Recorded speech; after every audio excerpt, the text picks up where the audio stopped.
All information contained in this podcast is general in nature and does not consider your individual circumstances. You should consider the appropriateness of this information with regards to your individual objectives, financial situation, and needs.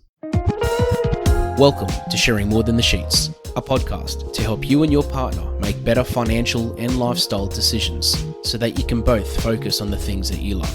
I'm your host, Michael Khouri, financial planner, green thumb, husband, and just dad.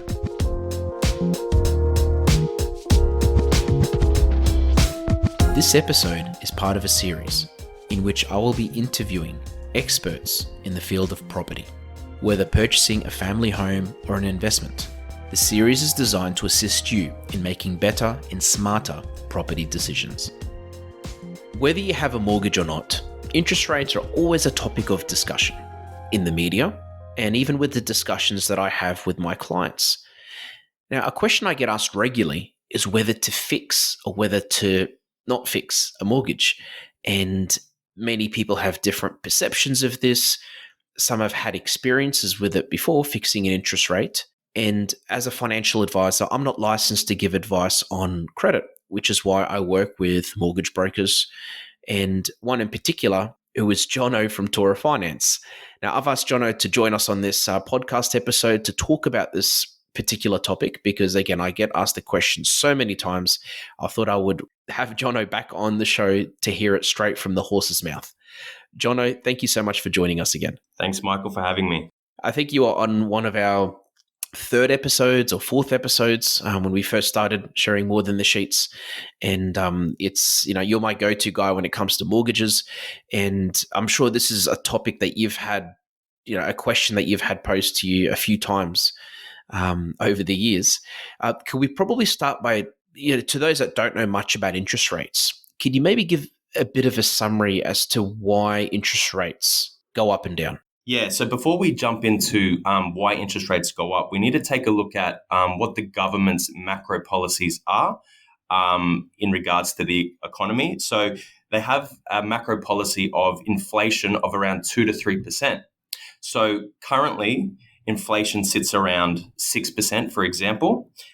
So what we have is an institution called the Reserve Bank of Australia that will kick in and they will increase interest rates to control that inflation. So basically, they're increasing the interest rates to reduce people's day-to-day spending. Okay, so essentially, it's like cooling down the economy, really. So if they feel that things are just getting too heated and inflation's getting too high, because naturally, as interest rates go up, banks pass that on, and then people start spending less money. That's correct. Now, when it comes to fixing or not fixing as well, what would you say are some of the advantages and disadvantages of doing both? Because, the way I explain it to my clients is that there isn't just one single answer. There isn't a best, way to manage interest rates from a fixing or non-fixing perspective. And this is why it helps to talk to someone like yourself, because you look at their individual circumstance and you look at their cash flow and their goals, and just to make sure that it lines up. But if we can sort of go through the pros and cons of fixing versus non-fixing, I think that would be a really good place to start there as well. Yeah, of course. So the reason people fix is certainty of repayments. So you can fix from anywhere from 1 to 5 years. So what you're doing by fixing is you're guaranteeing a repayment for a period of time. This basically allows yourself to budget correctly. So in your space, I think that's very important for people. They want to be able to know exactly what they're spending so that they can control how much goes in and out of their accounts. So that's one of the advantages of fixing. Another is cheap money. So currently interest rates are at all-time lows. Yes, they have gone up a little bit, but a lot of people were jumping into the fixed space to lock in those incredibly low interest rates. So I think there's a statistic of 38% of Australians are actually fixed at the moment. So they've locked in those very low interest rates, and basically they're saving a lot on that. I think it works out to be on the average loan, it was about 10 to 20,000 per year compared to what interest rates are at today. So yeah, there's a lot of savings there as well. So they're the two main benefits of why people choose to fix. And of course, we'll try to keep this discussion as evergreen as possible. But at the moment, there are quite a few things happening on the interest rate space as well. The other thing as well, like from a structural point of view, there's when you fix an interest rate, I've always seen it as insurance. Really, you're sort of doing it. There's a chance that you won't be better off with a fixed rate, but there's that certainty factor. That helps people sleep at night. That makes them just feel better that they're fixed. And the other issue I think to consider as well is that probably the breaking costs involved. Like, let's say you fix a mortgage and you decide to sell, or you have to sell the house.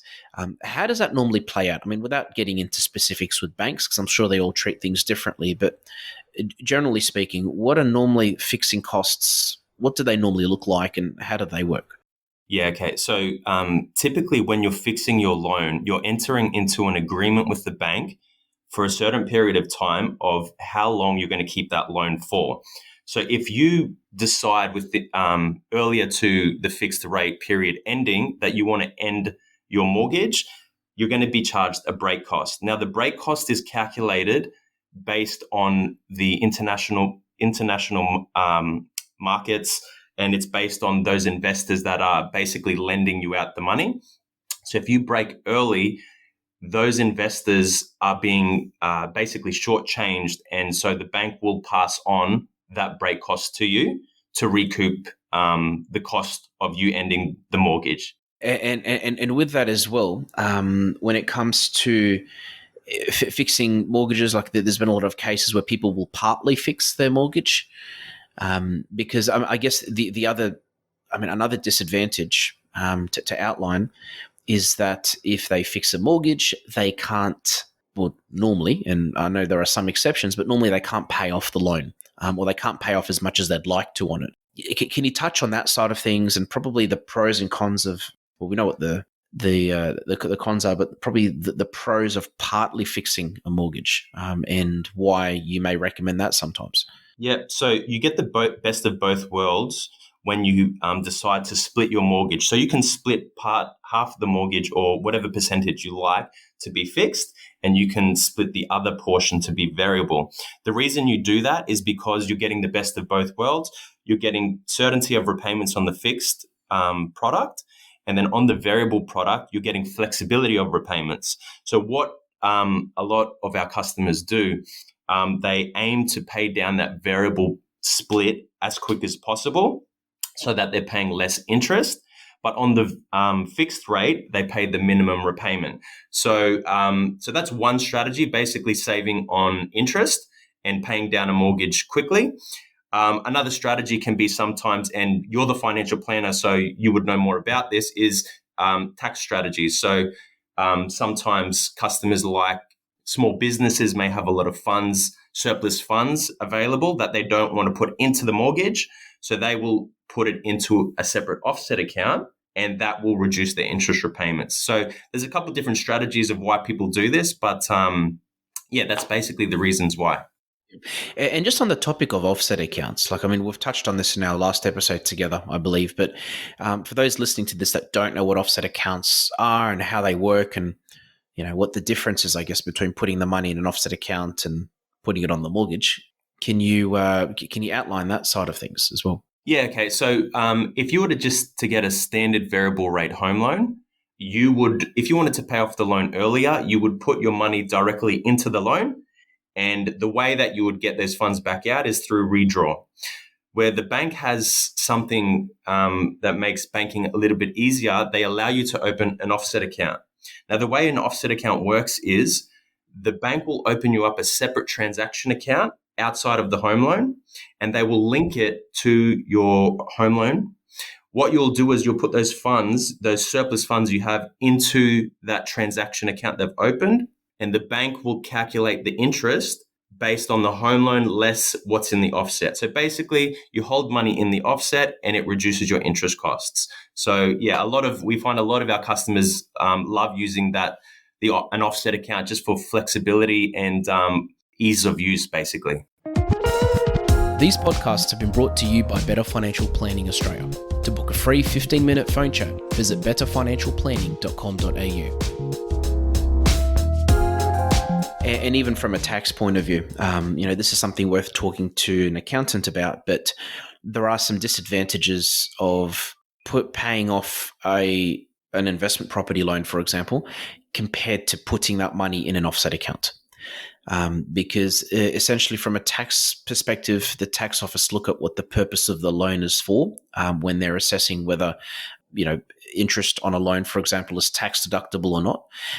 And a lot of people don't actually know this, but if you were to, for example, pay off the loan on an investment property and decide to take that money back out, it counts as additional borrowing from a tax perspective, and you may not be able to still claim that whole mortgage on tax, the interest component of that mortgage on tax. So I haven't really explained that very, in much detail just then, but it's worth talking to an accountant about as well, because there is a few things involved when it comes to mortgages. It's not just, hey, let's fix, let's not fix. You should talk to an advisor, you should talk to your accountant, and more importantly, a broker, and you should make sure it all fits within your overall strategy, because some cases are really, really straightforward, and some aren't. On that note as well, I think it's really important to outline is that fixing or not fixing, it really, really is a case-by-case basis. It's not, hey, if there's 30 people in the room, it's not like, hey, everybody should fix or no one should fix. Everyone has a different circumstance. And again, if you can shed some light on this, Jono, as well, but even when it comes to assessing what the fixed rate is, because there's been cases where fixed rates are lower than variables, and then there's been cases where it's the other way around. So the reason fixed rates are higher than variable at the moment is because the banks are forecasting interest rates to increase. So typically variable rates are lower than fixed rates. But let's say we were to go back maybe 6 months ago, the fixed rates were lower than the variable rates. The reason being is that the RBA was lending banks very cheap money so that they could lend it out to their customers at a cheap rate. So that was trying to stimulate the economy so that people were getting into housing. What we're seeing right now is that the fixed rates are much higher than the variable. We're seeing as well some lenders are coming up with some off-market deals for their customers, giving them still some pretty competitive rates. So if you are looking for, you want to fix and you're looking for a good deal out there, there are some lenders, if you do your research, that are still giving some pretty competitive 2, 3, 4, and 5 year fixed rates. So I recommend going out there and talking to your broker and seeing what is available on the market. Majority of other lenders have their interest rates pretty high at the moment because they don't want to take on much more fixed rate lending. So yeah, that's basically how the interest rates have changed in between variable and fixed over the last 6 months. Yeah, and again, depending on when you're listening to this episode, all that might be slightly different, but I think that the main message in that is that one isn't necessarily cheaper than the other. It just depends on the period of time that you're looking at, because as you said, 6 months ago, it was a completely different story to what it is now. And if that is the case, and the discussion I normally have with clients when they've talked to their broker and they've come back to me and said, hey, look, these are the different options, is assessing the two different options and thinking, okay, if fixed is, for example, 1% more than variable over a year, for example, or 2 years, what are the chances that interest rates are going to go up by more than 1% over that year? So really it's about looking at the two options and doing like a bit of a cost benefit analysis to work out exactly what's going to work out in your favor. And again, it's like insurance. You're playing the odds, and no one actually has a crystal ball. No one knows what the future holds. And, we can't just watch the news, for example, or talk to one broker and sort of think we know what's going to happen. It's no one knows, and all we can do is speculate, analyze, and make assumptions, essentially. The other thing as well is, can you touch on why banks actually want us to fix interest rates as well? Because we hear different things about them wanting certain amounts on their books and all this type of stuff. If you can sort of just briefly explain that, so why banks actually promote fixing, for example.